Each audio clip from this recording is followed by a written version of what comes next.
শেখ আমি রুকুতে সুবহানা রব্বিয়াল আজিম উচ্চারণ করতে পারি না। আল্লাহু আকবার, সুবহানা রব্বিয়াল আজিম উচ্চারণ করতে পারি না বলছে। আল্লাহ তৌফিক দান করেন স্পষ্টভাবে। এখন আমি এর বদলে অন্য তসবিহটা বলছেন সুবহান কুদ্দুসুন রব্বিল মালাইক বা রব্বুল মালাইক, রব্বিল না রব্বুল হবে, রব্বুল মালাইকাতে ওর রূহ। এটা তো আরও মুশকিল, ওইটাই পারি, পড়তে পারবো, এটাই পড়তে পারবে। সুবহান কুদ্দুসুন রব্বুল মালাইকাতে ওর রূহ এইটা পড়তে পারবে, কিন্তু সুবহানা রব্বিয়াল আযীম পড়তে পারবে না। অসুবিধা নাই, দিন খুব সহজ।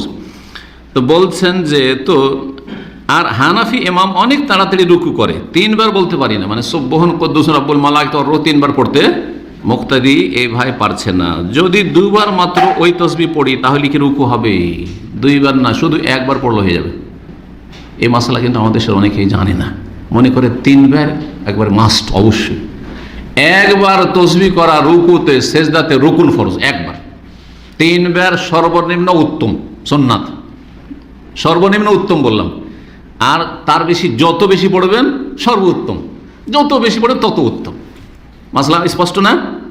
তাহলে 3 বার যেটা বলা হয় সেটা হচ্ছে নিম্ন মানের উত্তম। আপনি সর্বনিম্ন উত্তম কাজটা, ভালো কাজটাই করলেন, কিন্তু ফরজ আদায় কিছু হয়ে যাবে সুবহান রব্বিয়াল আযীম, সুবহান রব্বিয়াল আলা, বা সুবহান কুদ্দুসুন রব্বুল মালাইকাতি ওর রূহ, সুবহানাকা আল্লাহুম্মা রব্বানা ওয়া বিহামদিকা আল্লাহুম্মা আগফির। এখানে আরেকটি মাসলা বলে দিই, কারণ এই প্রশ্নগুলো আবার আরেকদিন আরেকভাবে আসবে।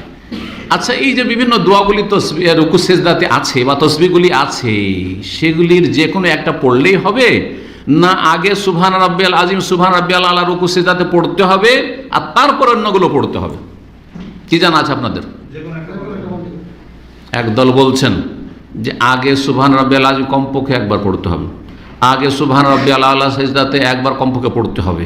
এটা বেশ কিছু ফুকাহাদের মত, কিন্তু এই মতটি ঠিক নয়, এই মতটি ঠিক নয়। তারা বলছেন 1 বার সুবহান রাব্বিয়াল আযীম পড়ে তারপরে অন্যগুলো পড়েন, সুবহান কুদ্দুসুন পড়েন, অথবা সুবহানাকা আল্লাহুম্মা রব্বানা ওয়া বিহামদিকা আল্লাহুম্মা আগফির পড়েন, এগুলো পড়েন। কিন্তু মতটি ঠিক না। তাহলে সঠিক মত কোনটি? নবী করিম সাল্লাল্লাহু আলাইহি ওয়াসাল্লামের সুন্নাহ হচ্ছে কখনো এটা পড়া, কখনো ওইটা পড়া, কখনো সুবহান রাব্বিয়াল আযীম সুবহান রাব্বিয়াল আলা, কখনো সুবহান কুদ্দুস রব্বুল মালাইকাতি ওর রূহ, কখনো সুবহানাকা আল্লাহুম্মা রব্বানা ওয়া বিহামদিকা আল্লাহুম্মা আগফির। শেষ জীবনে নবী করিম সাল্লাল্লাহু আলাইহি ওয়াসাল্লাম বেশি বেশি কোনটা পড়তেন? সুবহানাকা আল্লাহুম্মা রব্বানা ওয়া বিহামদিকা আল্লাহুম্মা আগফির। সূরা ইযা জা নাসরুল্লাহি ওয়াল ফাতহ ওয়া রাআইতান নাস ইয়াদখুলুনা ফি দীনিল্লাহি ফাসাব্বিহ বিহামদি রাব্বিকা ওয়াস্তাগফিরু। এই আয়াত নাজিলের পরে কানা ইয়াতাআউয়াল কোরআন, আয়েশা রাদিয়াল্লাহু তাআলা বলছেন সহিহ বুখারী সহিহ মুসলিম হাদিস, যে নবী সাল্লাল্লাহু আলাইহি ওয়াসাল্লাম কোরআনের বাস্তবায়ন করতেন। আর সূরা ইযা জা নাসরুল্লাহ শেষ দিকে নাজিল হয়েছে, মক্কা বিজয়ের পরে নাজিল হয়েছে বা সেই সময় নাজিল হয়েছে। তাহলে আগের সালাতগুলিতে সুবহান রাব্বিয়াল আযীম সুবহান রাব্বিয়াল আলাই পড়তেন, সুবহান কুদ্দুস রব্বুল মালাইকাতি ওর রূহ কখনো কখনো পড়তেন, কিন্তু শেষ জীবনে বেশিরভাগ এইটাই পড়েছেন বা নিয়মিত এটা পড়েছেন। সুতরাং এটি হচ্ছে বেশি উত্তম। আহলে হাদিস ওলামারা, আহলে হাদিস জনগণ ভারত বাংলাদেশ পাকিস্তানে সুবহানাকা আল্লাহুম্মা রব্বানা ওয়া বিহামদিকা আল্লাহুম্মা আগফির এটা পড়ে। ছোটোকালে প্রথম যখন আমাকে সালাতের তালিম দেয় আমার ওস্তাদ, আমার আব্বা রাহমাতুল্লাহি আলাইহি রাহিমাহুল্লাহ তাআলা, আল্লাহ রহম করে, আল্লাহ জান্নাতুল ফিরদাউস উচ্চ স্থান দান করেন, তাদের সাথে আমাদেরকে একত্রিত করেন। তো আমাকে কিন্তু সুবহান রাব্বিয়াল আযীম সুবহান রাব্বিয়াল আলা শিখাননি, ভালো করে বলছি আপনাদেরকে। কি শিখেছেন?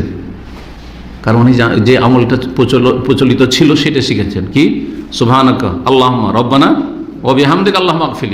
আর তারপরে পড়ে যখন হাদিস পড়লাম, দুয়ার বইগুলি পড়লাম, তখন এগুলো মুখস্থ করলাম। তারপরে যখন বেশি জানলাম তখন কখনো এটা আমল করি, কখনো এটা আমল করি, কখনো এটা আমল করি। বিশেষ করে সৌদি আরব আসার পরে দেখলাম যে হাম্বলি ইমাম খুব এক্সপ্রেস এরাও, অধিকাংশ হাম্বলি ইমামরা ও হানাফিদের পরে, হানাফিদের মতো অত এক্সপ্রেস পারে না, ওদের সাথে কম্পিটিশন করে, কিন্তু এরাও খুব তাড়াতাড়ি পড়ে অনেকেই। যার ফলে এদের পিছনে সুবহানাকা আল্লাহুম্মা রব্বানা ওয়া বিহামদিকা আল্লাহুম্মা আগফির পড়লে কখনো 1 বার পড়তে পড়তেই মামলা খারিজ। তো যার ফলে সুবহান রাব্বিয়াল আলা সুবহান রাব্বিয়াল আলা সুবহান রাব্বিয়াল আলা সুবহান রাব্বিয়াল আযীম সুবহান রাব্বিয়াল আযীম সুবহান রাব্বিয়াল আযীম। জি, তো এই ছিল উত্তর। তো উত্তর হয়ে গেছে আশা করি। 1 বার পড়া যথেষ্ট ইনশাআল্লাহ, কিন্তু চেষ্টা করবেন বেশি পড়ার, এবং ইমামকে একটু পরামর্শ দিবেন, ইমামকে সালাম দোয়া করে তাকে পরামর্শ দেবেন যে ইমাম সাহেব যদি একটু লম্বা করেন তাহলে আমরা একটু তসবিহ দোয়াগুলি একটু বেশি ভালো করে পড়তে পারি।